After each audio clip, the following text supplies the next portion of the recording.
Coming up, whip up a whirlwind in a bottle. Fake a gory wound that'll gross out the grown-ups. Who's going to win the great annual ice cube melt-off?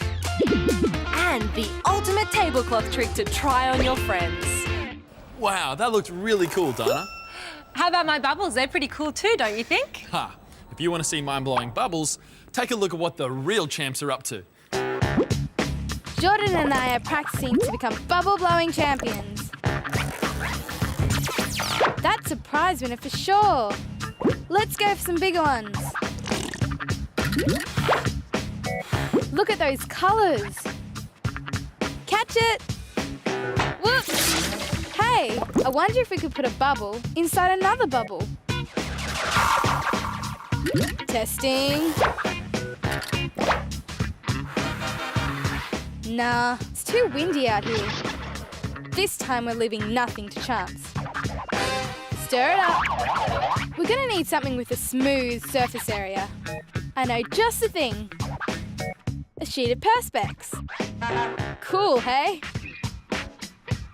And now for my supersized homemade bubble blower. Put this loop in my bubble mix and watch this. Done.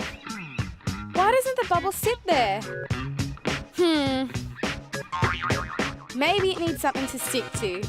Okay, so I'll get some of this bubble mix and smear it over the Perspex. We'll try again. It's working. Yay, look at that. I reckon we can get a bubble inside that bubble. Just you wait and see.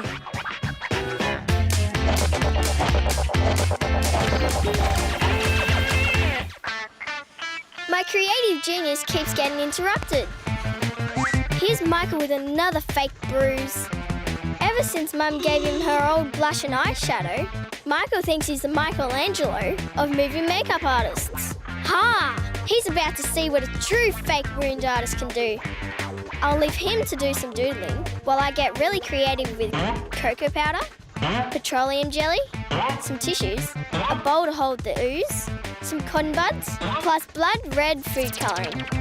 Now for my ghastly masterpiece. Glob some petroleum jelly into the bowl.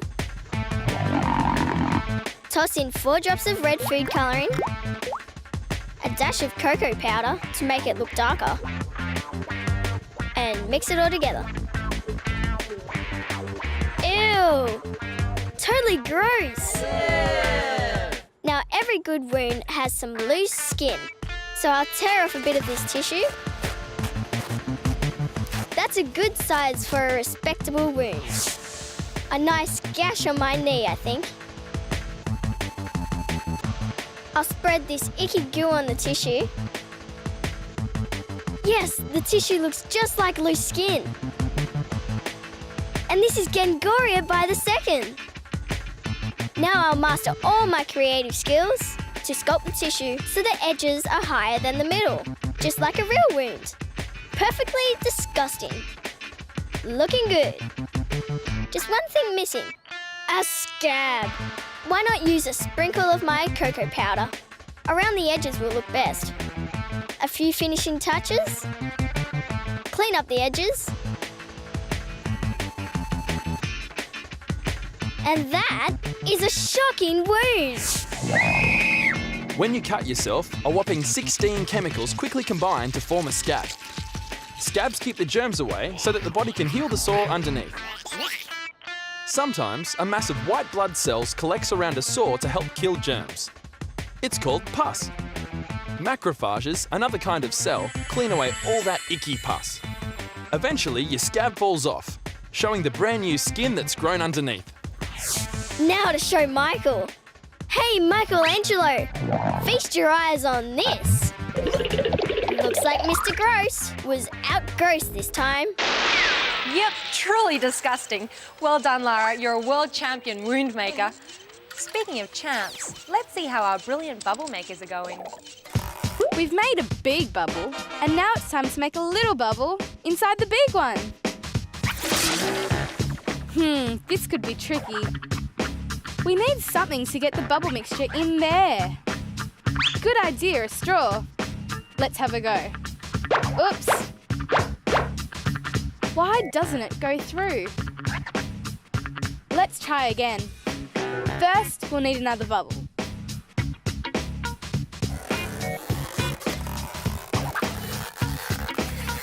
Excellent. Now this time I'm going to wet the straw first. Here goes. Yay! It goes right through. Pretty cool, eh? A bubble inside a bubble. But we've come this far. I think we need to go all the way. 3 bubbles. Stand by for sheer bubble brilliance.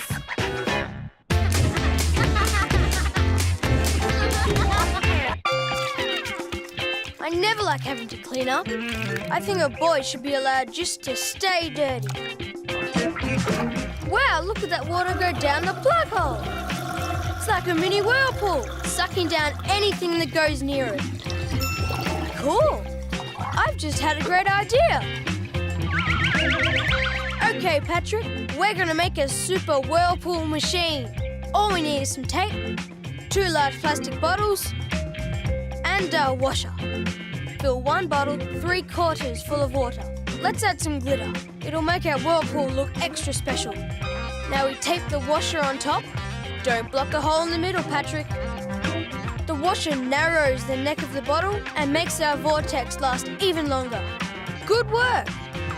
Now we tape both bottles together, making sure the joint is watertight and strong. That's it! We have a whirlpool machine! A few strong swirls from the whirlpool master, and look at it go! We've got a super slimline whirlpool! This mini whirlpool is just like the one going down the plug hole. It's known as a water vortex. The water moves in a circular motion and forms a lower pressure area in its center. This draws everything around it into the middle. This action does to water what a tornado does to air. Just like the water vortex, a tornado in the atmosphere has low air pressure at its center. It sucks everything it can into the middle. Hey! Our very own whirlpool whenever we want it. We never need to go near the bathroom ever again. Whoa, this thing really is cool. Hey, if you think that's ingenious, just wait till you see what Giovanni can do with a tablecloth. Oh, muffins! My favourite!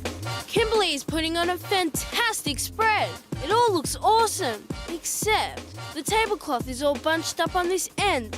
Kimberly's feast will look a whole lot better if we just remove this tablecloth. Yep, it's got to go. And Kimberly won't have to touch a thing. Don't panic. Ready, steady, go! Pretty cool, huh? They moved a bit, but not a single thing tipped over. I'll show Kimberly how it's done. It's all in the wrist. Okay. 3, 2, 1, pull! Ha ha ha ha ha! Whoops, not quite. It's all about the technique. The trick is to pull down really fast. Okay, Kimberly, so have another go. If you get it wrong, I'll clean up all the mess. When Giovanni pulled the tablecloth downwards really fast, its speed made friction with the bowls very small. And the force of inertia kept the bowls upright.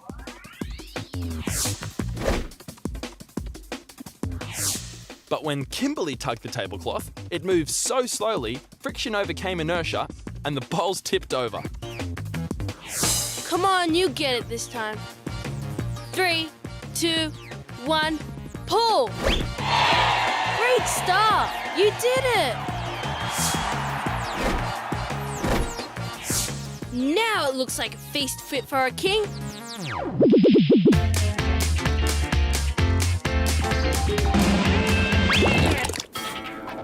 Stand by for the Grand Annual Ice Cube Face-Off. My opponent is Tanner. He's never been beaten. Until now. The gloves are on. The victor will be the first to melt their ice cube. Meltdown time. I'm going for the igloo effect, forming a layer of warm air around the ice cube. Tanner is using his same old strategy, rubbing the cube in his mittens. It's touch and go. Come on, melt, little ice cube. I'll try the old warm breath trick. Tanner looks too confident.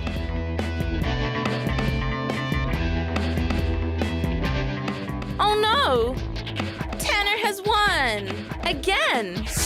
Tanner's ice cube melted first because friction between his mittens and the ice cube generated a lot of heat that melted the ice very quickly.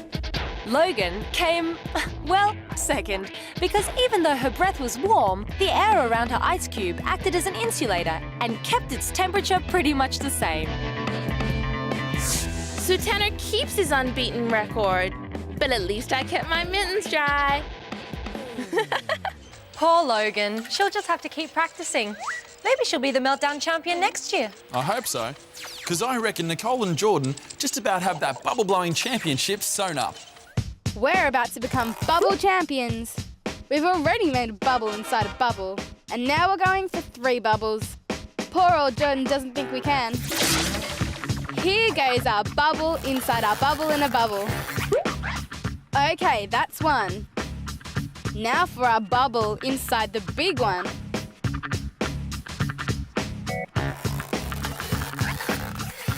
Great, 2. Okay, now for our moment of truth. Yay! Our bubble inside a bubble inside a bubble. The detergent makes the bubble mixture become more flexible. When the straw was dry, the bubble just burst. But when the detergent on the straw met the surface of the bubble, the liquids joined together instantly without breaking apart. A bubble inside a bubble inside a bubble. We really are bubble champions.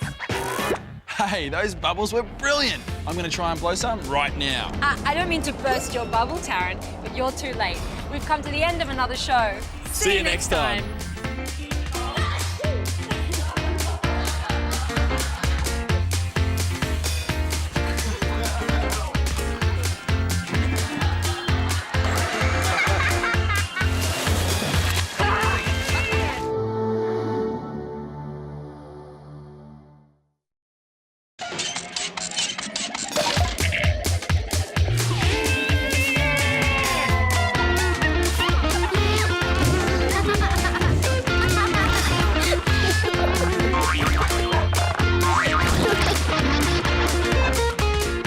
Coming up, magic tricks that'll tickle your taste buds.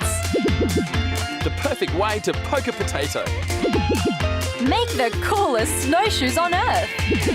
And how to turn a birthday surprise into a slithering snake. Oh, don't make me jump. Snakes are so scary. Come on, Dana, be brave. You could learn a thing or two from Jordan's amazing stuntman. I've always dreamt of being able to fly. Fraser and Lila think they can fly right now. I wonder what it really feels like to soar through the air like a bird. Hey guys! Because you're such flying experts, how about helping me with my latest flying experiment? I need a test pilot who's incredibly brave. A true hero who laughs in the face of danger. Oh, and most importantly, someone with no fear of jumping from terrifying heights. I am, of course, talking about the one and only Stuntman. Yay, that's me. Stuntman has told me if we build it, he will fly in it. Huh? Did I? Let's get to work, team.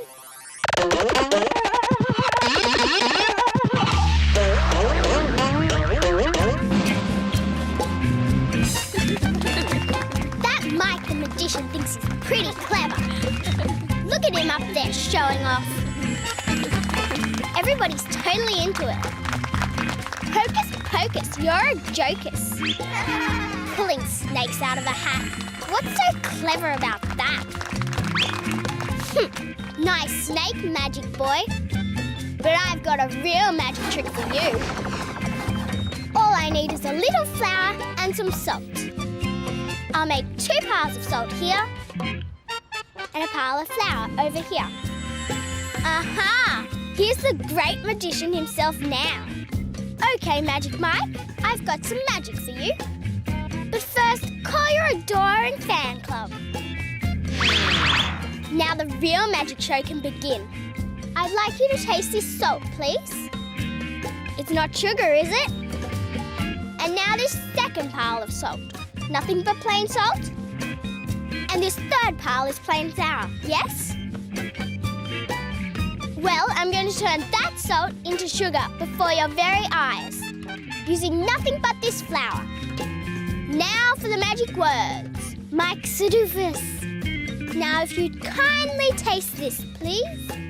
And I think you'll find it's turned into sugar. Michael thinks the salt has turned into sugar, but it's really the flour that has changed. The saliva in his mouth begins the digestive process by breaking down part of the flour into a type of sugar. That's because sugar can be quickly turned into energy that the body can use right away.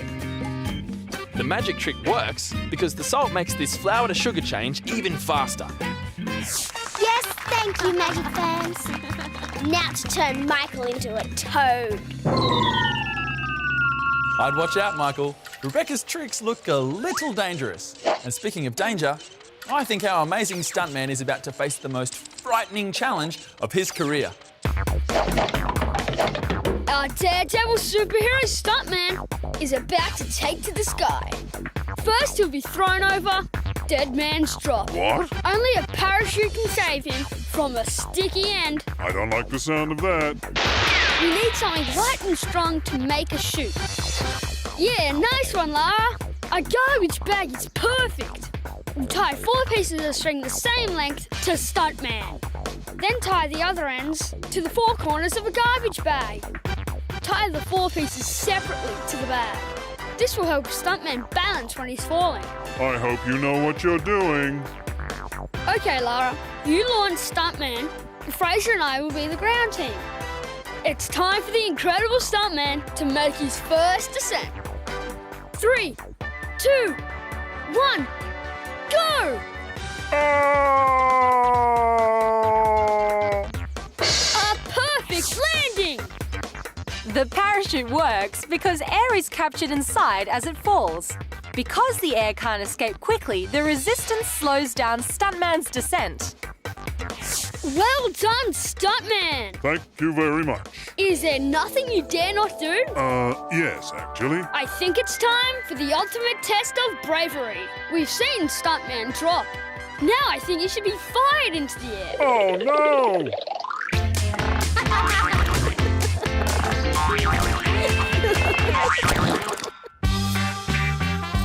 Emily and I have nearly finished peeling all of these potatoes for dinner. It's taken us forever. I think it's time for a bit of fun. I'll be right back. It's time to make potato people. Mine has big googly eyes and a great big smile. You can make one too, Emily. How cute. Hello, Mr. Potato. I'm Mrs. Potato. Let's use these drinking straws for arms and legs. Emily can't seem to get the straw to poke into the potato. The end of the straw keeps bending. Mine works easily. Look. Maybe her potato is too hard. No, it feels the same as mine. Try it one more time. I see what's different. You're not putting your thumb over the end of the straw like I am.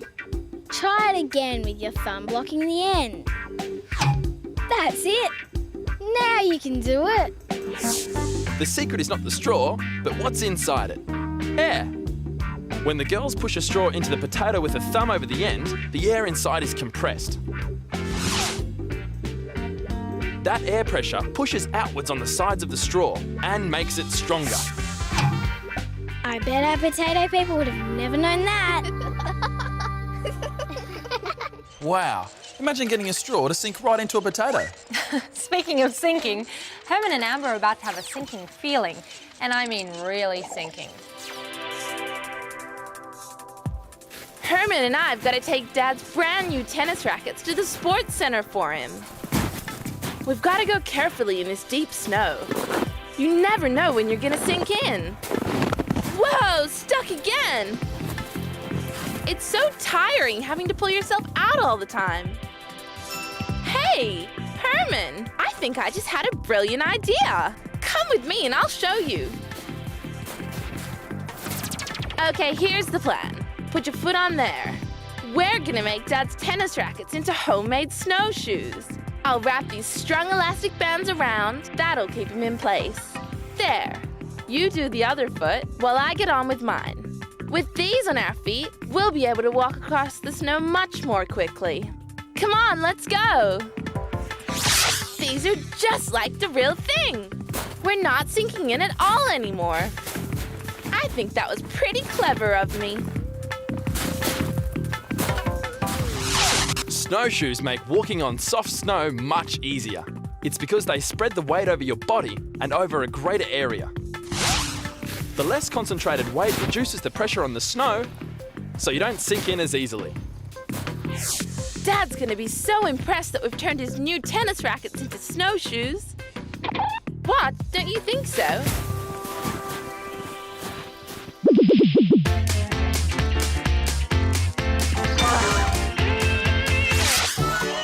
This party's turning out to be a real blast. All my friends are here, and I'm the lucky birthday boy. I can't believe so many came. Great! Grace finally made it. Wow, she's even brought me a present. I wonder what it is. Hey, that is one scary snake. Thank goodness it's only plastic. But it does give me an idea for a party game. Let's make a human snake. In a line, guys. Well, it has lots of legs, but snakes don't have legs. I'd say that looks more like a human caterpillar. What do you think, Snake? How does a snake move without legs? I know. Let's try something more coordinated. Put your left hands up in the air. Now put them under your legs towards the person behind you. Grab their left hand. Okay, now whoever's in front, lift your left leg over the joined hands without letting go. And lie down with your legs sticking out in front of you. Everyone shuffle forward. Now keep repeating that move. Oh boy! I thought snakes were supposed to slither. This doesn't look much like a snake at all. Oh well, at least it's fun. Real snakes have hundreds of separate bone joints along their spines. It makes them very flexible. By stretching and contracting bones and muscles along their entire length, snakes make an S shape that they use to push themselves forwards. It mightn't be much of a snake, but it's a great party game. Fantastic. I like a snake story that goes from scary to fun. Pity about Jordan's poor old stuntman then. I think his story is about to go from fun to really, really scary. The incredible stuntman has already parachuted from Dead Man's Drop and survived. Yippee! Now it's time to test his limits again. Although he doesn't know it yet, our brave superhero is about to go riding on a rocket. First, we need to build our Master Blaster Extreme Cannon. We need this old bottle as an air source. Yep, that old bicycle inner tube will make an excellent air hose. And for the barrel of our air shooter, we can use that piece of plastic pipe. The first thing we need to do is make sure the air hose is securely attached to the bottle. Wrap a piece of tape around the joint to make sure it's really airtight. Then fasten the pipe to the other end of the hose with another piece of tape. Now we loosely wrap a piece of paper around the barrel and seal up the end. This will be our rocket. Time for you to get on board, stuntman. I want to go home. Place the air shooter on the launch pad and we're ready for blast off. I'm not ready. Stuntman, you truly are the bravest of the brave. Are you ready for your challenge? I need to use the bathroom. 3, 2, 1, blast off! Ah! Jumping on the bottle creates a rapid increase in air pressure, forcing air out of the bottle super fast. As the air bursts out of the nozzle at the end, Stuntman is blasted into flight. Spectacular! Stuntman, you really are a daredevil legend. What a day. Phew! For a moment I thought our amazing stuntman was facing a rather sad end. Well, he survived, but we're the ones who've come to a sad end. The end of another show. See you next time.